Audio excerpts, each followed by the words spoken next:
Bijouterie Pantso manolotra anao ny logité. Fa ahoana kina tandry mampafotsy an'ireo ohatr'izao satria za mampiasa Blossom White. Blossom White, éclaircis votre peau. Tiny tena izy rasoir Supermax. Supermax ny rasoir mora indrindra eto an-tanàna ariary dimanjato zay lalovany malama. Mitsidika ireo toerana maro eto Madagasikara ato anaty logité miaraka amin'ny Tsaradi. Tsaradi, nosy iray, tsika iray.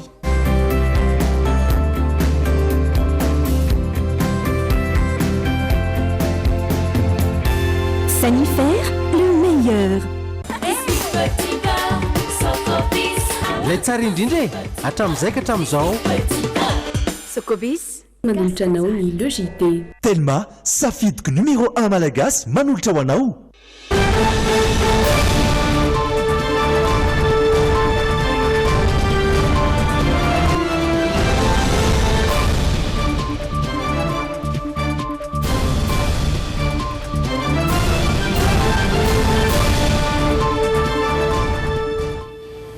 Famarabatsika tsiraray avy izay tsy dia nany an-tokantrano ao izao takariva ny talata fa 1 volana Mey izao ireto ny lohatentsika.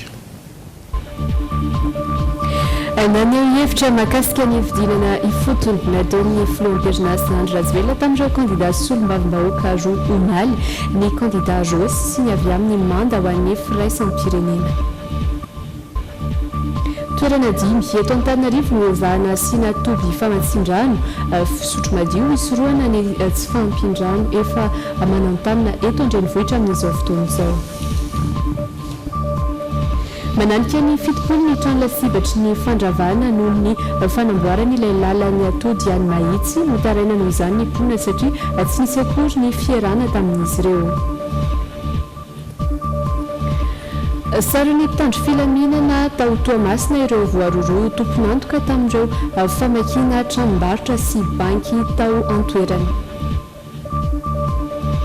Vitsy kosa ny olona mbola afaka miditra amin'ny internet maneran-tany ho antsika eto Madagasikara sakana tsy ahafahana manao izany ny vidiny izay manodidina ny 7,000 sy 2,000 mahery.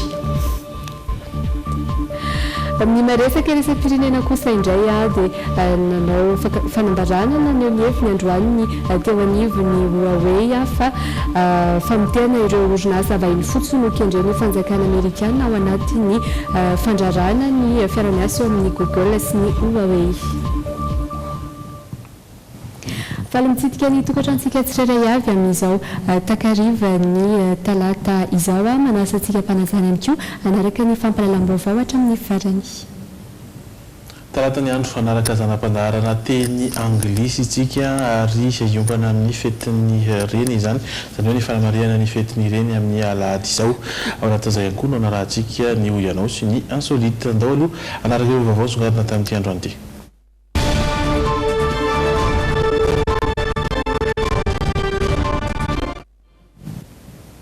Alexandre dia mpiray antoko amin'ny filoham-pirenena ireo candidat vitsivitsy ny rotsaka tamin'ny anarany ny arana anao vidinana ifotony tamin'ny herinandro ity ka rariny raha iseho ho hitan'ny olona izy ireo hoy ny candidat Rosy. Tsy fatrikisa tena amin'ny mety ahazona maro anisa kosa ny fanazavana ny fihetsika sy ny serasera ampiasain'ny filoha Andry Rajoelina hoy ny avy anivony manda ho an'ny firaisaam-pirenena nazavain'ny Ravolomanina Laladina fa mitaratra fandaniana amina antoko sy ohatra ratsy amin'ny fanajana ny lalàna misy ny trangana gaboraraka amin'izao fampielezan-kevitra izao ndeha arahana ny fanadihadiana. Boriboritany vitsivitsy samy nahitana candidat natolotry ny fivonana politika IRD no notsidian'ny filoham-pirenena Andry Nirina Rajoelina omaly isandreo i Manaritsoa, Andravoangy, Besarety sy Andraisoro. Nazavain'ny candidat Rosy solombavam-bahoaka teo aloha lany tamin'ny anarany mapara ary atolotry ny IRD amin'izao fotoana fa tsy tokony hisy agaga ny fahitana ny filoha midina eny fotony. Tsy misy fandikan-dalàna ny tranga omaly hoy Rosy satria tsy nisy fandraisam-pitenenana nataon'ny filoha miantso ny olona hifidy ny candidat nirotsaka tamin'ny anarany. Tsy nisy ihany koa ny fitokanana foto-drafitrasa na fitondrana sary famantarana raha ny fanazavany hatrany. fa raha mitsidika ty amin'ny tanànako aty ve ny filoham-pirenena dia tsy hitsena azy ana tsy arabazy ana tsy hoe zany zany élémentaire zany ary zay le teneko hoe misy olona tapohany vonanao politika dia tsy mahalala ny fomba fanao fa izany raha ohatra ka amin'ny tany rehetra normal mihitsy izy miseho zany hitan'ny olona hoe io izy dia mbola mikarakara ny fiainana andavanandro ny mponina izy fa tsy mitokana zava-bita izy tetinga zao tsy nitokanana fa nijerena fotsiny ka zay ary no anaty atokony ko avelana ianjahanjy eo fotsiny hoe filohanay rehefa mamangy anay fa anisan'ny fanaovana politika daholo zany ary zany élémentaire zany ho an'ny tenako tsy fahatokisa-tena io kosa ny avy amin'ny manda ho an'ny firaisam-pirenena ilalatiana ravololomanana izay nanamarika fa endrika iray amafanany tsy fifankazahoan'ny pray-antoko misy amin'izao fotoana samy manao izay nampandaniana ny filoha teo amin'ny toerany no antony fidinana ifotony niaraka tamin'ireo kandida omaly ireo hitantaratra ny vavakisandreo mpomba ny filoha hoy ny mpitarika ny manda ho an'ny firaisam-pirenena eto aminay fotsiny telo ny kandida latsaka samy akaiky azy samy mitondra lokony ary samy milatsaka ho aiza no alehan'le malagasy amin'izany raha ianao ray aman-dren'ny firenena tsy mitandro amin'izay toerana misy ianao zay fa miandany ary tsy mampiavana tsy mavita mampiavana fa mampisara-bazana aza zay zavatra iainantsika amin'izao fotoana zao dia eo le tsy fanajana an'le lalàna zany eo le fanitsakitsahana ny toerana maray aman-dren'ny firenena azy eo le tsy fisina etika amin'ny fanaovana politika le resaiko hoe matahotra mafy izy tsy azony maro anisa ao amin'le anteniera vaovao itsangana dia zay no mahatonga azy fahitako azy miditra antsehatra mihitsy dia io tonga amin'le fitendrasantsika hoe reto kandida IRT reto dia toy ny gasitare mangatabady dia ny anarandray no eto mangataka ankoatra io dia notsindriny fa tsy miatra ny fepetra tokony horaisina amin'ny fandikan-dalàna na azona pirofo sokajiny lalatiana ravololomanana ho fiandaniana sy fitongilanana amin'ny vondron'olona voafaritra manokana no ataon'ny filoha amin'izao fampelezakevitra izao filoha izay tokony ho filohan'ny kandida rehetra sy ny malagasy iray manontolo raha ny fanamariana nataony maloza indrindra dia nisafidy ny tsy anehevitra aloha ny senia aratoka natolon'ireo mpanao gazety arak'izay fanambara izay dia nambarany filohan'ny seni fa afaka mametraka fitoriana izay manana olana momby ny zavantranginy nitondra ny fomba fijeriny ihany koa ny KMF Knoe izay milaza fa mampiena ny fahatokisany olom-pirenena ny fahitana ny fiarahan'ny filoha Rajoelina tamin'ireo kandida hovidiana solom-bavim-bahoaka ireo. Miteraka resabe ny fiarahan'ny filohan'ny repoblika tamin'ny kandida solom-bavim-bahoaka atolotry ny vovonana isika rehetra miaraka amin'ny Andry Rajoelina saingy milaza ny filohan'ny seni raha nanontaniana ny evo ny momby tranga io fa efa misy ny sampandrara manokana mandinika ny mikasika izany nanafisin'ny seni kosa nefa nanarana hatrany izay voalaza ny lalàna zany zavatra-drany angamba tsy tsara anaovana réaction à chaud raha ohatra ka misy ny olona manana olana mikasika an'izany dia mampiditra fitoriana izy dia eo ny fitsarana manan-kery manapaka hoe mitombona ve le fitoriana izay ataony na tsy mitombona mampiena ny fahatokisan'ny olom-pirenena kosa ny fahitana ny filohan'ny repoblika miaraka tamin'ny kandida Lanto Rakotomanga sy Ania Omaly hono avy amin'ny KMF Knoe komity mpanara-maso ny fifidianana fanabeazana olom-pirenena raha nanao hevitra tamin'ny Antsotariby tsy natao anohana kandida ny filohan'ny repoblika hoy ny filohan'ny KMF Knoe Andriamalaza Ray Andongaina ny sambaratonga maefa andray fepetra manoloana iny tranga omalino izany ny KMF Knoe. fa firenena fahatelo manohana ny Madagasikara amin'ny fikarakarana ny fifidianana i Allemagne. Ny ampy €10 ny fanampiana ara-bolana rotsany ao anatin'ny SACEM amin'ny fifidianana solom-bavim-bahoaka ny laza ny senia ankilan'izay fa tsy nisy ny olana ary mirindra ny fitantanana ny fifidianana amin'ny 17 May nametoka ihany koa ny senia fa isy fitaovana vaovao ny bloc fifidianana rehetra. Tamin'ny taona 2024 indroa nitondra ny anjara-biriky ny taon'ny kitapom-bolan'ny SACEM ny mahasovo Allemagne ka mitetina €303 sy $900 zany. Izao indray ny ampy €10 izay fanampiana arabola ho an'ny fifidianana izay. Manao ny fahavononany anoanantsika hatrany Alemana ary manentana ny malagasy avitrika mitany adizina amin'ny olo-pirenena. Raha tolotry ny antoko politika na tsy irarina mba hiasa ka isolo tena ny vahoaka marina izay solombavam-bahoaka lany eo ka ho azo amiatrana fitokisana sy havitany andraiky ny mandritra ny fepito-piasany. Mitana ny larana fahatelo Alemana amin'ireo firenena manoana ny Madagasikara amin'ny fikarakarana sy fitantanana ny fifidianana. Voakasika izany nisy fifidianana solombavam-bahoaka, misy ny fanaovantsony anamariana ny fanampom-bola narotsan'ny Alemana ho an'ny sasany. Le volany men'ny Alemana ne miditra anatin'ny compte-mbola fotsiny fa compte daholo enge ny zavatra rehetrarehetra tsy manana olana tsika eo amin'ny fitantanana ny fifidianana mirindra sy milamina fandefasana ny entana ary sokatra daholo misy entana ny bureau de vote tsika zany. Tsy ahivina fanapetraka nanomboka ny volana Janoary 17 ny tetika sasasany ary misy 5 andraikitra sahana ao anatin'izay. Isan'izany ny fanatsarana mba hatomombana ny lisy-pifidianana, ny fanitanana ny olo-pirenena amin'ny resaka fifidianana ary ny toana ara-teknika ho an'ny CENI.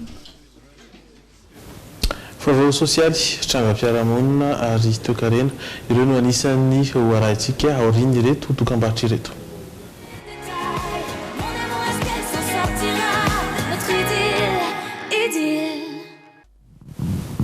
Mitoy ny lovité ary ny sosialy no jerevantsika ofitsinjovana sady ny tsy fampindrano izay efa hita sositra amin'izao fotoana dia nitady-paikadinjomaika hiatrehana izany ny teo anivon'ny jirama sy ny ministeran'ny angovo sy ny rano ary ny akoranafo. Toerana dimy eto Antananarivo no izahana sy natoby famatsin-drano fisotro madio nitsidika ny fanombohan'ny asa tena bypass androany izy ireo ka isan'ny natrika izany ihany koa Andrelaina Andriamasy sy Zoro Andriatsalama.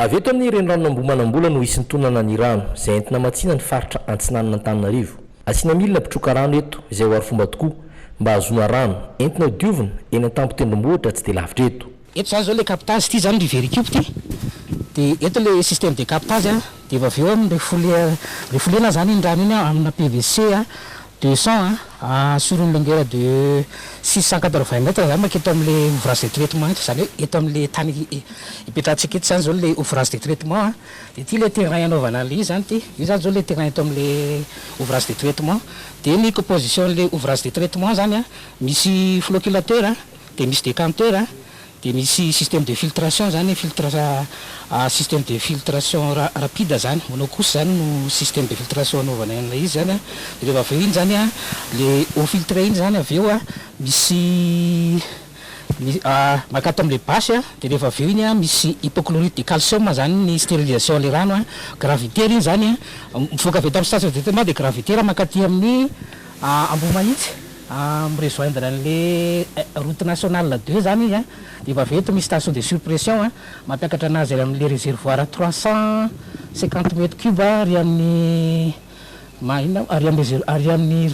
Pirapedro ary amin'ny tapon'ny Pirapedro zany ty réservoir ty zany hoe misy eo amin'ny 4 km eo zany ty longueur ty miala avy eto amin'ny station de traitement makaty amin'le station de surpression dia efa avy eo misy eo amin'ny 1 km eo indray avy eto amin'ny station de surpression makaty amin'ny réservoir 350 mètres cube ty amin'ny Pirapedro aty aty Ambohimanitsy zany zay zany zao le système an'le adduction d'eau atsika. Rehefa izany dia tsy nizaraina amin'ireo tanàna manodidina toy ny Ambohimangakely, Bypass, Ambohimalala, Betsyzaraina sy ny maro hafa. Ankoatriny ity dia toerana maro hafa manodidina ny Antananarivo renivohitra no ametrahana foto-drafitrasa toy izao. Ndray zany antsoina hoe atsinanan'ny Antananarivo Ambohimangakely moa ny antsoina azy tany am-boalohany fa ty toerana misy antsika ity zao amin'izao fotoana zao. Ny faharoa ny andrefana Antananarivo dia eny amin'ny faritra Ambohidrapeto eny Ambohidrapeto Itosy zafady. Ny fahatelo dia ny avaratra Antananarivo tandrefan'ny Sabotsinamiana eny zany. Fahaefatra ny atsimo andoran'ny Fotsimahalavolo. 2 alina metatra toratelo no rano vokarin'ny jirama raha 3 alina metatra toratelo no filanimponina Antananarivo isan'andro. Ankoatr'izay ny fahaverezana 700 ny rano eto Antananarivo. Izany no antonaova ministeran'ny angovo sy ny rano ary ny akoranafo sy ny orinasa jirama izao tetikasa vonjomaika amatsiana rano ireo faritra tena sarotrano izao izay asa afaka rovolana eo. Itsoela koa ny tetikasa amatsiana rano maharitra ny Antananarivo sy manodidina. mbola resaka foto-javatra sika saingy olona indray mananika ny fitopolo ny trano lasibatra ny fandravana no ny fanamboarana ny lalan'ny atody any mahitsy. Mitaraina izany mponina satria tsy nisy akory ny fierana tamin'izy ireo. Misy ampifantarana ny lalana nefa mahatratra 7 metatra ny arabe. Efa nisy kosa ny taratasy nalefa ny mponina Antandrokomby mahitsy tany amin'ny ministera ny fanajariana ny tany ary andrasana izay mety validenin'izy ireo mahakasika izay fitarainana izay. Antandrokomby iray amin'ireo fokotany nandrafitra ny kominy mahitsy isan'ny voakasika ny fanamboarana ilantsona hoe lalan'ny atody. Intelo ny revitety ny tompona andraikitra misahana ny fanamboarana ny foto-drafitrasa. Saingy tsikaritra ny mponina fa mihitatra hatrany ny velarantany analana izy ireo noho ny fanamboaran-dalana. Araka ny tamin'ny soratra isaky ny tamboho manamorona ny arabe, ao no nalana 3 metatra mahery ary misy aza mahatratra 7 metatra. Izany hoe miantraika amin'ireo trano efa miorina ety ary ny an'ny mponina sasany aza ny tanàna iray manontolo no lasibatra. 10 metra miala ny lalana dia tratra daholo ny trano ipetrahako sy ny tamboly. Tsy miombon-kevitra amin'ny mpanamboatra lalana izay. 5 metra miala amin'ny lalana no asorina amin'ity tanànana ity dia voakasika amin'izany zany dia io tranonay ilan'ray manontolo io. 7 metra zao iny avao amin'ny arabe dia ny anay zany ny atsasaky ny tranonay no mirodana. Ahitana tsatokazo tahaka izao ny ankamaroan'ny tanàna manodidina ny arabe voakasika ny fanamboarana ilay lalan'ny atody. Misy amin'ireo piqué no lasa anaty tranon'olona voamboarana toy ity Andramatoa Jeanette ity. Tena najanona mihitsy aloha le fanaovana an'le trano dia le mpanao trano rehefa nodiny nahafantaranay hoe tonga tao lesony hoe gaka be zay hoe maninona aty amin'ny 25 metra ary amin'ny arabe ary no miakatra aty ambony aty amin'le tranonay le fanamboaran-dalana. Amafisy ny mponina eto Antandrokomby mahitsy fa tsy mitsipaka ny fanamboarana ny lalana atody izy ireo. Saingy toerin'izy ireo kosa ny fandravana trano sy ny tsy fisiany ny fifampidiniana amin'ny mponina ety fotony. Raha zay tsy mandaa hoe hanatsarana n'ity lalana ity raha ity ny amboariny fa le fanodangana an'le trano ny tsy ekenay tompoko. Fanatsarana ny lalana tsy lavinay fa tokony mba isa mifampiresahana aminay vahoaka madinika. Manodidina ny 7 kilometatra ny halavan'ilay lalan'ny atody ka voakasika ny tetikasa ny kominy Mahazaza Ampanitokanary mahitsy. Mananika ny 7 tafo kosa no lasibatra ny fandravana ato anatin'ny fokotany Antandrokomby noho ny fanamboaran-dalana raha ny filazan'ny mponina. Efa misy ny taratasy fitarainana sy fanoherana fandravana trano naterina izy ireo tany amin'ny ministera ny fanajariana ny tany. Anahoana ny tovalin'izay taratasy izay andrasana ny toy ny raharaha. Fa lafim-baovao hafa kosa indray iova endrika tsy hoenina ny karatra maha-mpanao gazety taon'ny fivoriana ny raha ny olavitra mpanao gazety tamin'ny ministera ny serasera volana vitsilazy zay. Ny fomba nandrafetana ny voamera misahana ny fanamboarana ny karatra no voalaza ho antony iray lehibe amin'ny izany. Mbola manakery kosa nefa ny karatra maha-mpanao gazety teo aloha ny fanazavana izay voarain'ny Piardiny Razafindramanana sy Zora Andriatsalama teo anivony olavitra ny mpanao gazety Androany. Tamin'ny herintaona no nivoaka ity karatra maha-mpanao gazety ity, misoritra mazava ato ny mombamomba ny mpanao gazety, ny toeram-piasany sy ny maro hafa. Mpanao gazety Anarivo no nahazo izany taorian'ny sivana nataony voamera misahana ny fikarakarana ny karatra. Mbola io karatra io hatreto no manakery ary ampiasain'ireo mpanao gazety manao ny asany ankalalahana mandra-pivoaka ny karatra vaovao. Ina hoe makaratra inge ikarakarana sy fifidianana satria nanaovana lisy mpifidianana ny borano lavitra vaovao indray. Karatra ihany koa nafa atsika manao ny asantsika ialantsika mpisandoka sy mpisoloky ary ny mpanao gazety no mila ny karatra io ahafahany manao ny asany ankalalahana fa tsy ny tompona orinasa akory. Zay tsy ndriko foana. Fa ny lalàna nge dia mazavy ny masotsivana ahafahan'ny mpanao gazety mahazo karatra dia tsy misy afa-tsy ny voalaza ny andininy 450 sy ny 550 amin'io lalàna io. Ka na iza voamera mijoro io dia io ihany tsy maintsy adjainy izarany ny karatra mamatianina fa tsisy zavatra vaovao zany. Nahitana sotena ny mpanao gazety sy solitena ny ministera ny serasera ny mpikambana mandrafitra ny voamera mikarakara io karatra maha-mpanao gazety io tamin'ny herintaona tapaka tahotriny fivoriany arany ministera ny serasera sy ny olavitry ny mpano gazety kosa nefa fa iova-tsy ho ela izany raha toka eritaona teo izay no ny asany tsy fantatra treto ny mahasamihafa izany amin'ny teo aloha fa ny azo antoka dia iova endrika ny karatsara araky ny fanazavany ny filoha lavitry ny mpano gazety ny lazainy fa tsy araky ny lalàna nefa rehefa jerenao ny lalàna ny 2016 029 dia mazava ny voalazany andininy fa efatra amby dimampolo, dimy amby dimampolo, enina amby dimampolo amin'ny lalàna hoe ny lavitry ny mpanao gazety no malangana voamiera ikambanan'ny telotota ny tompony orinasa ny mpanao gazety ary ministère andrafitra n'ilay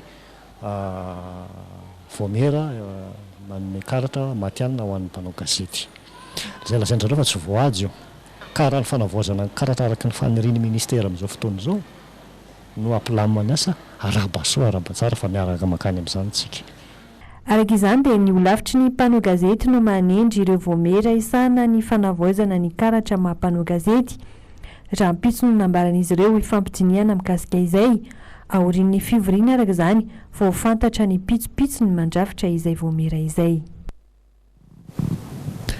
Tranam-piarahamonina kosa mirongatra Tomasina ankehitriny ny tsy fandriam-pahalemana ny fanesy ny volana lasa teo ny famakiana tranombarotra sy banky sary ny mpitandro ny filaminana atao toerana ireo vororoy ho tomponantoka tamin'izany araky ny fanadihadiana izay azon'ireo tany menjanahary raha ihany koa ny andiana mpanendaka sy mpanaparitaka vola santoka ao an-tampon-tanàna ny Toamasina.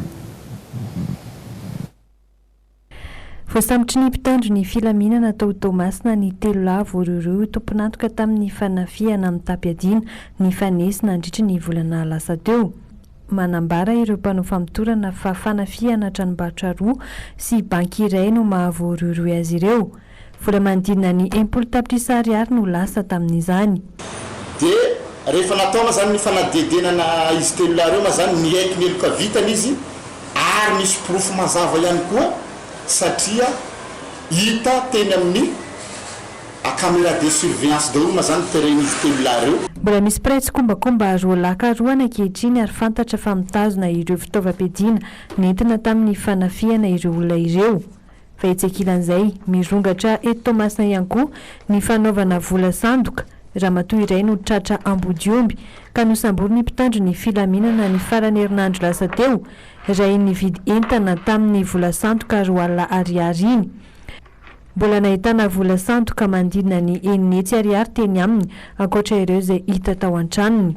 Nandeha zany ny vidy entana zany hoe amin'ny andro hariva no mividiana ny entana sikatro mpivarotra ilay izy fa hafahafa ilay vola hitany fa sandoka dia miantso an'ireo polisy izay manao fisafody patrouille amin'ny faritana-boasaika iny ny mpivarotra. Hatreo zany dia nosamborona io ramatoa io ary rehefa nisavaina ny tranony dia mbola antatrarana 9 hafa izay vola sandoka. Mitony fampandriana fahalemana eto Toamasina ankehitriny. Samy farany herinandro lasa teo ihany koa mantsy ireo pisoloky sy mpitondra tuk-tuk manendaka ny mpandehany. Vokatry ny fiara-miasa eo amin'ny mpitandro ny filaminana sy ny vahoaka moa no nahatrarana ireo mpanao ratsy ireo raha araky ny fanazavana trany. Setry ny toekarena sy ny ara-teknôlôjia dia mbola vitsy ny olona mbola afaka miditra amin'ny internet maneran-tany. Ho antsika eto Madagasikara sakana tsy ahafahana manao izany ny vidiny izay manodidina ny 2,4 sy 4,000 mahery ny 1 gigabet heverina misokatra azy io kosa ny fisiany fifananana eo amin'ireo tambazotra-pifandraisana tafiditra ny 4,000 ariary kosa ny mora indrindra ty Afrika izay hita any Egipta. Mitondra ny fanampana zavana amin'izany ity fanadihadiana nataony Rina Andriamalala Sianja Rakoto norainy ity. Tafiditra ao anatin'ireo firenena lafo aterineto indrindra maneran-tany Madagasikara raha ny tatitra farany navoaka ny Alliance Fort Dépôt Internet dia mandidina ny $420 na $474,720 ny 1 gigabait. Ny tanany larina faraka amin'ny 30 amin'ny firenena 770 aty Afrika. Amin'ny ankapobeny ho an'ny Afrika, Congo no lafo indrindra ny fidirana amin'ny internet $20 eo izany hoe mandidina ny $720,700. manaraka azy Angola, Guinée-Bissau ary Zimbabwe. Anisan'ny ambany indrindra kosa ny ao Egypta izay manodidina ny 2.24 ariary na $1.20 ny gigabyte. Itsekilany azo lazaina fa mbola ambany ny tamin'ny fidiran'ny olona amin'ny internet maneran-tany, mandidina ny 2 miliara eo ny olona tsy mbola mampiasa izany. Mbola tsy zakan'ny sara-babe-bahoaka ihany koa ny vidin'ny internet amin'ny 10% isanjato ny firenena eran'izao tontolo izao. Amin'ireo firenena nanaovana fandiniana mahery ny 5 isanjato ny vola miditra isam-bolana ny vidin'ny internet ny 1 gigaoctet de données. Manam-porofo izany fa mandroso ny fampiasana internet amin'ny firenena 2.20 mbola marefo ara-toekarena. Eto amintsika mbola orinasa mpifandraisana iray no nitana ny fampitana internet tsara indrindra ary nambara fa anton'izany ny tsy fisian'ny fifaninanana eo amin'ny samy mpisehatra. Ankehitriny nisy ny fanambarana fa isokatra ny tsena eo amin'io sehatra io ary izany no heverina ampidina ny vidiny eto amin'ny tsena anatiny. Mbola resaka teknôlôjia ihany avy any ivelany saingy mahakasika antsika rehetra satria taorian'ny fandrarana izay nataon'ny Google ny tsy ampiasan'ny Huawei ny système Android amin'ireo finday vokariny intsony dia nanao fanambarana androany teo anivony ity orinasa sinoa mpamokatra ny Huawei ity. Nambarany tamin'izany fa fampielezana tsao sy vavatsy marina mitena ireo orinasa vahiny fotsiny nokendren'ny fanjakana Amerikanina hatreto mantsy tsy mbola nisy ny porofo nivaingana nanambarina ireo fiampangarana nataon'izy ireo ndeha arana ny fanadihadiana mahakasika izay vaovao izay.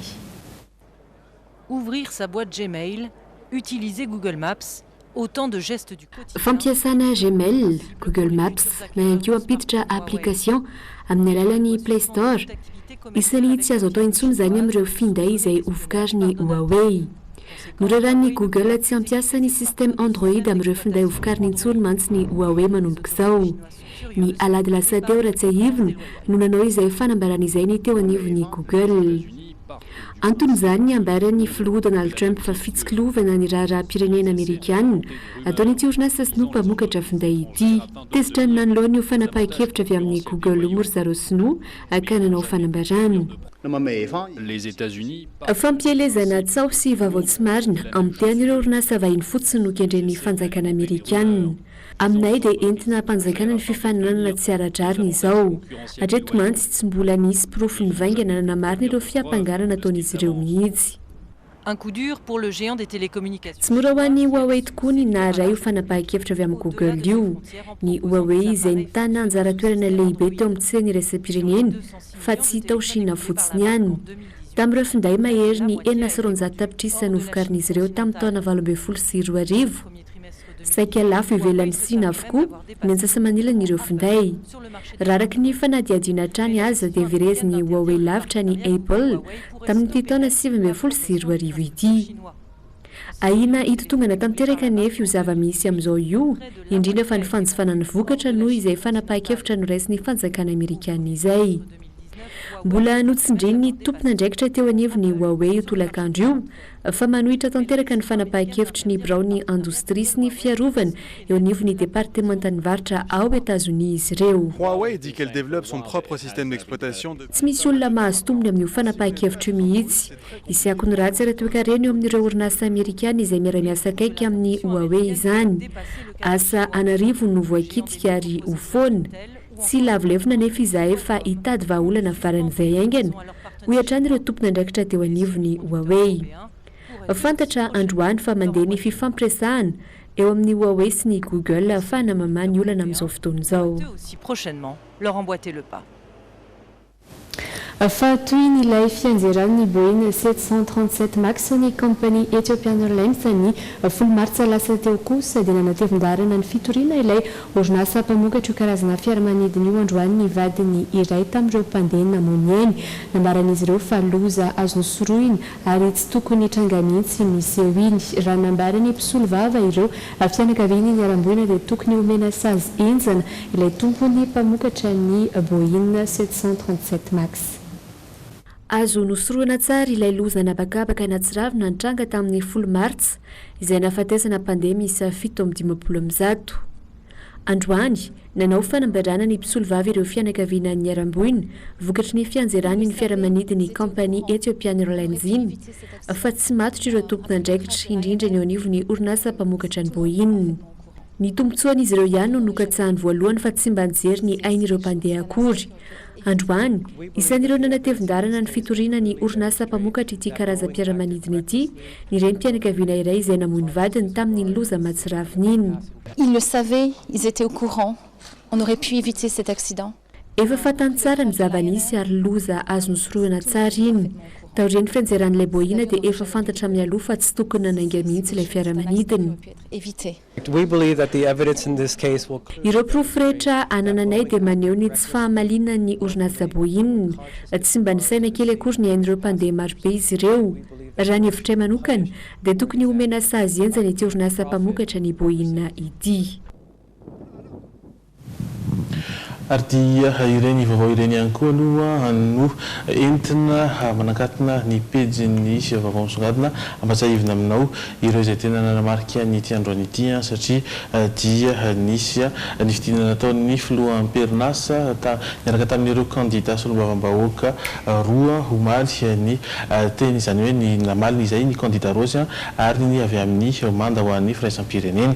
Toerana 5 eto Antananarivo kosa no ezahana ho asiana tobo famantsian-drano fisotro madio isoroana ny tsy fampindrano efa manantanina eto Antananarivo renivohitra amin'izao fotoana izao ary mananika ny fitopolo ny trano lasibatra ny fandravana noho ny fanamboarana ilay lalany atody any Mahitsy taraina noho izany ny mponina satria tsy nisy akory ny fiarahana izay natao tamin'izy ireo.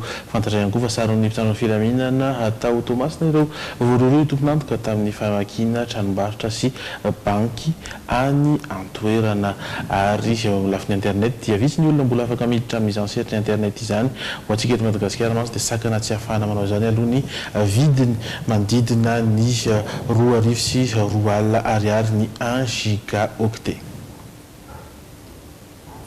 Ireto kosa indray ary ireo zanam-pandarana miandratsika aorian'ny tapany faharoa ao anatin'ny tapany faharoa mety takariva ity. Efa manakaiky ny fetin'ireny ary mikasika izay indrindra ny teny anglisy entina aminao androany. Ny anarana ao anatin'ny hafakely kosa indray no hitondrana amintsika ity fitaovam-pitaterana hafakely ity poposikileta no anarany. Dia iseny vetivety atao anatin'ireto dokam-barotra ireto isika dia miverina eto indray.